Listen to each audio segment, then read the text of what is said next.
आजूबाजूला उभे असले की बॉडीगार्ड असल्यासारखं उभं राहतो.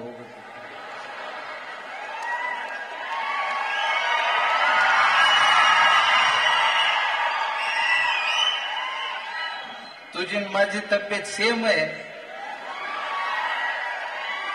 डॉक्टरकडे आपण दोघं गेलो तर म्हणते सलाईन लावायची सुद्धा गरज नाही आता.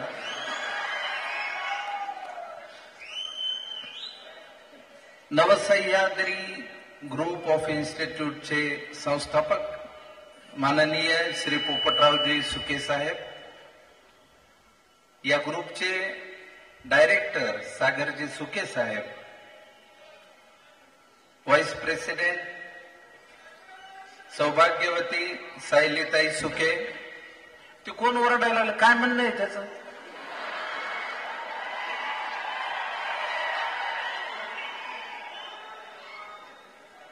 हे बघ, गर्दीतनं ओरडणं खूप सोपं आहे, लक्षात ठेव. अजून 3 वर्षांनी इथं आलास की मग तुला उंजल बोलायचं कसं, काय होईल, कसं. गर्दी काय कोण ओरडतंय काय करतंय ते. पण जेव्हा आपण पाहुण्यांना एखाद्या बोलवतो त्यावेळी काहीतरी अभिप्रेत असतं. सगळ्यात आधी आपण शिवछत्रपती शिवाजी महाराजांना, महाराष्ट्राच्या आराध्य दैवताला नमन केलं तर आपण एक मंचावर उपस्थित या नवसह्याद्री इन्स्टिट्यूटचे डायरेक्टर साहेब श्री तानाजीराव दबडे साहेब, ज्यांच्यामुळे आज मी इथं आलो. आमचे मित्र मंगेश देसाई, मंगेशने आणि मी एकत्र खूप वर्ष काम केलेलं आहे. त्यामुळे तानाजीरावांचं म्हणणं मला नाकारता आलं नाही. दुसरा एक महत्वाचा दुवा म्हणजे आमचे डॉक्टर डोंगरे साहेब, आज माळी साहेब आहेत डॉक्टर, आणि ते म्हणले बरे तुम्ही, अजून काही हरकत नाही म्हणले तुम्हाला कार्यक्रमाला जायला इकडे तिकडे. सुनंदाताई सुके, माननीय नाना सुके, इथे उपस्थित असलेले साखर कारखान्यातील सर्व संचालक मंडळ, सदस्य मंडळ, पोलीस मंडळ, इथल्या स्थानिक राजकारणातील सर्व सरपंच भगिनी, आमच्या सर्व राजकीय होतकरू नेते, युवा नेते, पत्रकार बंधू आणि नवसह्याद्रीच्या सर्व विद्यार्थी मित्रांनो, 4 गोष्टी फक्त सांगायच्या असतात, त्या आपण गॅदरिंगच्या निमित्ताने ऐकायच्या असतात. पूर्वीच्या काळात आम्ही तुमच्या सारखे होतो, जेव्हा कॉलेजला तेव्हा आम्ही बोंबलतच होतो. कोणी आलं की हे होई ते चालायचं. पण त्या माणसाने सांगितलेल्या 4 गोष्टी जर आपल्या पत्रात पडल्या आणि डोक्यात राहिल्या तर त्याच्यासारखं चांगली गोष्ट नाही, हे मात्र मी तुम्हाला अनुभवाने आणि खात्रीने सांगतो. पुढच्या आयुष्याला त्या फार मदतीला येतात, एवढं माझं मत निश्चितपणे. बरेच पोरं चांगले असतात, बरेच पोरं उद्धट असतात. आपल्याला चांगलं व्हायचं का उद्धट हे सर्वस्वी आपल्या हातात असतं. आता आम्ही आमचे मास्तर शाळेत असताना एका शेतकऱ्याची गोष्ट सांगायची. म्हणले जपानहून आपल्याकडे एक जण शेतकरी आला, म्हणले आपल्या मराठवाड्यात, आणि एका आंब्याच्या झाडाखाली एक जण निवांत पडलेलं त्याला दिसला. तो जपानी शेतकरी प्रोग्रेसिव्ह माणूस, त्याने त्याला उठवलं. म्हणलं मित्रा, हे मागं पसरलंय ते शेत कुणाचं आहे? हे म्हणलं आपलंच आहे. अरे म्हणलं एवढं मोठं शेत आहे, त्याची चांगली निगा राख. म्हणजे काय करू? चांगलं बी बियाणं पेर त्याच्यात. बर मग काय करू? चांगला पाणी पुरवठा कर त्याला. बर मग चांगले खत, कीटकनाशक, औषध वापर. त्याने काय होईल म्हणला? अरे म्हणलं अत्याधुनिक तंत्रज्ञान आलंय शेतीत, ते वापर. त्याच्याने काय होईल? अरे तुझं पीक चांगलं येईल, त्याने काय होईल? उत्पादन वाढेल तुझं, त्याच्याने काय होईल? बाजारात चांगला भाव मिळेल तुझ्या मालाला. ते म्हणलं मग काय होईल? अरे तुझ्याकडे चांगला पैसा येईल. ते म्हणलं मग काय होईल? तुला आरामात राहता येईल. मग हे म्हणलं मग आता काय करायला लागलो मी? पुन्हा झोपलो. गोष्टीतलं शेतकरी व्हायचं नाही असं मास्तरांनी सांगितलं होतं. ती गोष्ट लक्षात राहिली. उद्धट मुलाचं काय असतं? उद्धट मुलाला शिकण्याची म्हणजे 2 पद्धती असतात. ज्याचे कान जास्त उघडे तो आयुष्यात पुढे जातो, ज्याचं तोंड जास्त उघडं तो आयुष्यात फार पुढे जात नाही शिक्षणाच्या काळामध्ये. जेव्हा आपण विद्यार्थी म्हणून शिकत असतो त्यावेळी आपले कान सदैव उघडे पाहिजेत आणि तोंड नेहमी बंद पाहिजे. कारण पुढे तुम्ही एका स्तरावर पोहोचल्यानंतर नेमकं काय उघडं ठेवायचं हे तुम्हाला कळत जातच. आयुष्य तुम्हाला शिकवत जातं तुमचं तोंड उघडायचं की कान उघडायचं. तुम्ही या वयात जेवढे कान उघडे ठेवाल तेवढे पुढच्या आयुष्यामध्ये मोठे व्हाल आणि मग तुम्हाला बोलण्याची संधी मिळेल. त्यावेळी व्यक्त होताना तुमचे अनुभव ऐकण्यासाठी पुढच्या पिढ्या असुसलेल्या असतील. उद्धट पोरांचं काय असतं का शाळेत एक उद्धट पोरगा होता असा. शाळेत गेला मास्तर म्हणले खरे बांड्या काल का नाही आलास. तो म्हणला का काल आलेले काय कलेक्टर झाले सगळे. आज तुला उशीर का झाला शाळेला यायला. तो म्हणला माझ्या भरोश्यावर बसत जाऊ नका तुम्ही शिकवायला सुरुवात करील. मास्तर म्हणले उद्या उशिरा आला तो कोंबडा करील. तो म्हणला काळ्या रश्यात करा झणझणीत करा दादा. हा उद्धटपणा ठीक वाटतो पण जेव्हा आपण शैक्षणिक क्रमामध्ये असतो तेव्हा आपण शिकतो काय, आपण वाचतो काय, आपण बघतो काय. आज पोपटरावांनी शून्यातून हे विश्व उभं केलंय याची मला कल्पना आहे. आज 2010-11 साली सुरू झालेले एक छोटस बीज आहे आणि आज त्याचा एक मोठा वृक्ष झालेला आहे. कुठलीही गोष्ट करताना किती मेहनत लागते हे त्या संस्थापकांना कळत असतं. मला माहिती आहे पोपटराव की तुम्हाला हे सगळा डोलारा उभा करताना सुरुवातीला किती अडचणी आल्या असतील, तुम्ही किती निराश झाला असताल, किती वेळा नुकसान झालं असेल, या सगळ्याची मला कल्पना आहे. पण तुम्ही ज्या पद्धतीनं उभं राहिलात आणि ही संस्था उभी केली ना, आता तुम्ही बी फार्मचं पण एक नवीन हे सुरू करताय, मी मनापासून तुमचं अभिनंदन करतो. कारण ग्रामीण भागातल्या विद्यार्थ्यांना शिक्षणासाठी तुम्ही हे सगळं उपलब्ध करून देताय ही जास्त महत्वाची गोष्ट आहे. माझ्यासारखा विद्यार्थी खेड्यापाड्यातनं आलेला आहे त्याच्यामुळे नवीन शहराजवळ अशा पद्धतीची शिक्षण संस्था बघितली की मला मनापासून आनंद होतो. कारण आमच्या काळात आम्ही फार धडपडत शिकत आलो.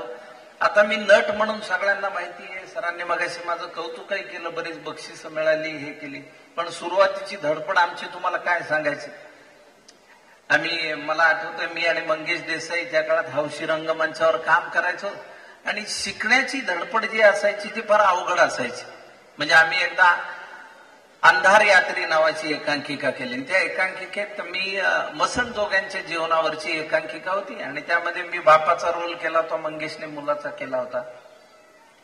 भारतरत्न डॉक्टर बाबासाहेब आंबेडकरांच्या विचारांची ती एकांकिका होती. त्या मुलाला असं वाटतं की शिक्षण हे वाघिणीचं दूध आहे आणि मी ते शिकलं पाहिजे. आणि बाप म्हणत असतो की आपली ही परंपरा आहे, प्रेत जाळणं आणि त्याच्यावर जगणं, त्याच्यावर आयुष्य काढणं हे आपलं आयुष्य आहे. मुलाला हे मान्य नाही. तो बापाशी भांडतो, शहरात जातो, शिकून येतो, त्याला एक छोटीशी नोकरी मिळते. मग तो बापाला सांगायला येतो, तो येऊन बघतो तो बाप मेलेला आहे. मग बापाच्या चितेला आग लावून तो शेवटचे डायलॉग्स म्हणतो आणि प्रकाशाच्या दिशेने जातो. असा एकांकिकेचा शेवट होता. दिग्दर्शक मी असल्यामुळे मी असं म्हटलं की आपण स्टेजवर चितेचा सीन करू. त्या काळात नवनवीन प्रयोग करायचे असायचे. बरं माहित तर काही नसायचं.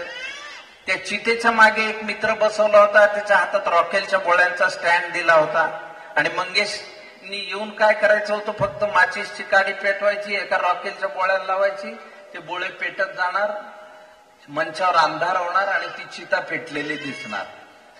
आईने एकांकिकेत प्रयोगात चिताच पेटली नाही. ते सगळ्यात पहिल्यांदा माझ्या लक्षात आलं. तो माग बसलेल्या मुलांनी शिवी दिली म्हणून, छायला म्हणलं इतक्या वेळ बसवलं. मग मला कळलं की चिताच पेटलेली नाही. बरं मला मान वळवून बघता येत नाही कारण मी मेलेला आहे. डोळे किलकिले करे पण बघितलं तर वर लाईट चालू. मंगेशने डायलॉग्स म्हणले आणि तो प्रकाशाच्या दिशेने गेला. पडदा पडला आणि आमच्यात भांडण. मी मंगेला म्हणलं काय यार, म्हणले एक माचीस तुला पेटवून तुला त्या बोळ्याला लावता येत नाही. ते म्हणलं माचीस मध्ये एकच काडी होती. मग पेटवायला गेलो तो गुल तुटला आणि काडी पडली. म्हणला कुठतरी डायलॉग म्हणू का गुल शोधू म्हणला. मग तेव्हापासून ठरवलं सिगरेट बिऱ्या ओढणारे मित्र कधीही जवळ ठेवायचे नाहीत. कारण आम्ही नवी माचीस आणली होती, कोणतरी एखाद्या ओढणाऱ्याने ती घेतली त्याच्याकडे ती ठेवली. त्यात पुढे आमची पंचायत अशी झाली. पुढे आम्ही देता आधार का करू अंधार ज्या एकांकिकेमुळे गाजलो ती एकांकिका केली. त्या एकांकिकेमध्ये मंगेशनी कृष्णाचं काम केलं होतं आणि मी मांजर सुंबेकरचं. मांजर सुंबेकरचे बरेच वाक्य डायलॉग्स होतात आणि त्यानंतर कृष्णाची एंट्री होती. कृष्णाच्या एंट्रीला महाभारतचं म्युझिक. त्या काळात महाभारत फेमस होतं सिरियल, महाभारत असं आपले. आणि सकाळ झाली की सर्व आपली जुन्या पिढीला आठवत असेल आपण टीव्ही समोर बसायचो. तर मंगेशची एंट्री झाली, महाभारतचं म्युझिकच वाजलं नाही. त्याच्यावर माझे डायलॉग होते पुढं, दिसला कृष्ण की वाजव महाभारत, दिसला कृष्ण की वाजव महाभारत. म्युझिक द्यायला तरी काय बुद्धी लागते आपल्याकडे. किशोरी आमोणकर आहेत, श्रुती सोडलेकर आहेत, शोभा गुरटुलीत. कुणालाही सांगायचं बाई मांजर सोंब्याची एकांकिका आडली, 2-4 आलाप देतात, अशा पद्धतीची वाक्य होती. म्युझिक वाजलं नाही तर पंचायत झाली, डायलॉग काय बोलणार आता. मंगेश बिचारा गोवर्धन पर्वत ह्या करंगळीवर घेऊन उभा आहे, त्याला हळू बाजूला केलं. मग विंगेत त्या काळात आमचा म्युझिकवाले विंगेत बसायचे, तो बसला होता. मग त्याला हळूच प्रेक्षकांना कळणार नाही अशी खून केली म्युझिक वाढवायसाठी. त्यांनी म्युझिक वाढवलं मला, पण म्युझिक नाहीच. मग लोक असं ओरडणारे मित्र असतात, हे विसरला का वगैरे. ते सुरू व्हायच्या आधी म्हणलं वाजवणार होतास ना महाभारतचं म्युझिक. पाहिली मी कॅसेट तिथं करून, ते कंटिन्यू केलं. एकांकिका झाल्यावर म्युझिकवाल्यानं म्हणलं काय यार तुला 4 क्यूज आहेत, तुला वाजवता येईना, त्याचं काय अर्थ आहे. ते म्हणलं केलं मी. म्हणलं तू वाढव म्हणलं तर वाढवलं ना म्युझिक. गंमत अशी होती की हेडफोनची पिन टेप मध्ये होती आणि हेडफोन याच्या कानाला होता. त्यामुळे हळूही महाभारत त्यालाच ऐकू आलं, जोरातही त्यालाच ऐकू आलं. एकांकिका शिकत असताना धडपडत आम्ही खेड्यातनं हळूहळू जेव्हा शहरात आलो, म्हणजे थोडक्यात भारतातनं जेव्हा इंडियात आलो, त्यावेळी आज इंडियाची परिस्थिती बघितल्यानंतर लक्षात येतं की शिक्षण, ज्ञान ही कुणा वर्गाची, कुणा वर्णाची, कुणा जातीची मक्तेदारी नाही. ती प्रत्येकाचा अधिकार आहे आणि प्रत्येकाचं कर्तव्य ज्ञान मिळवून हुशार होणं. कारण तुम्हाला तात्पर्य कथा सांगतो, आम्ही जरी असे ग्रामीण भागातनं आलो तरी पण शहरातले मुलं आमच्यापेक्षा कधी न्यूनगंड एक मनात येतो. आपण शहरात गेलो की त्यांची भाषा ऐकून, बरं मी मराठवाड्यातला, माझी भाषा अशी, बरं मी म्हणलं आपण कशाला हापकायला पाहिजे. तात्पर्य कथा अशी की आपल्याला, तुम्हाला टोपीवाल्याची आणि माकडाची गोष्ट माहितीये का. माकडन टोपीवाला गोष्ट ऐकली असेल ना तुम्ही, त्याचा सेकंड पार्ट ऐकलाय का. तो महत्वाचा आहे. टोपीवाला म्हातारा झाला आणि त्याचा नातू बिझनेस मध्ये आला.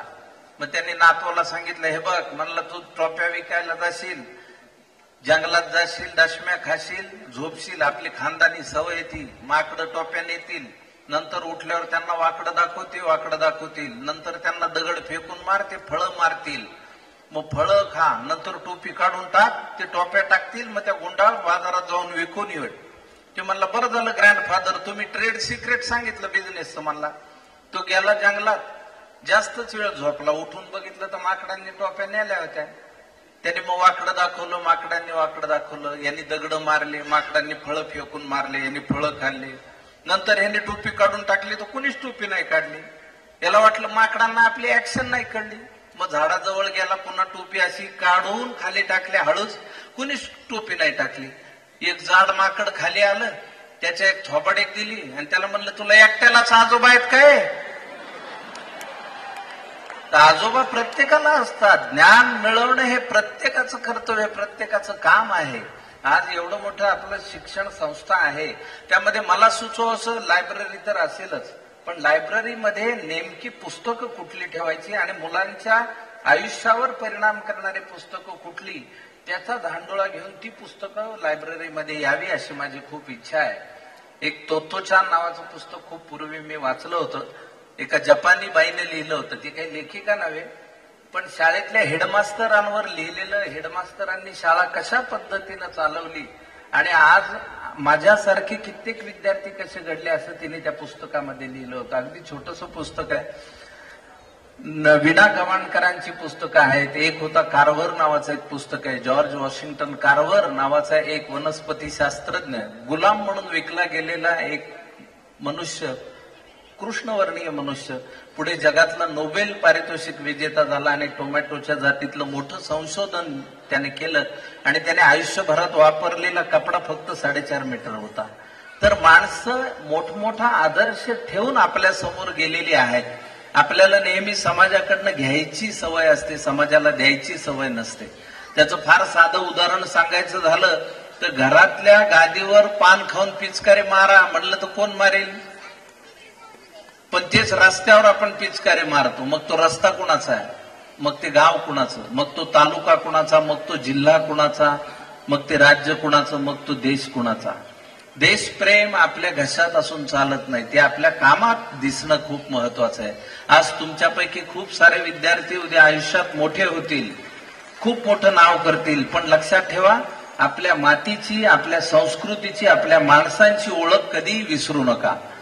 कारण आपली संस्कृती आणि परंपरा जपणं हे आपल्या सर्वांचं काम आहे. त्याचं तात्पर्य कथा एक तुम्हाला सांगतो. संस्कृती आणि परंपरा जपली नाही तर काय होतं. अलीकडच्या काळात मला असं वाटतं इंग्रजी ही भाषा न राहता फॅशन झालेली आहे. ज्याला इंग्रजी येत नाही त्याच्याकडे असं बघते की अरे बाप, ही भाषा आहे, ते माझी मातृभाषा मला चांगली येते, यापेक्षा काय पाहिजे. आणि जगामधले जेवढी माणसं मोठी झालेली आहेत त्या सर्वांनी स्वतःला स्वतःच्या भाषेतच सिद्ध केलेलं आहे, हे मी ठामपणे सांगू शकतो. पण इंग्रजी ही फॅशन झालेली, पण आपली संस्कृती आणि परंपरा किती मोठी आहे. जगातली सगळ्यात श्रेष्ठ संस्कृती आणि परंपरा कुठली असं मला विचाराल तर मी म्हणेल की आपलीच संस्कृती आणि आपली परंपरा मोठी आहे.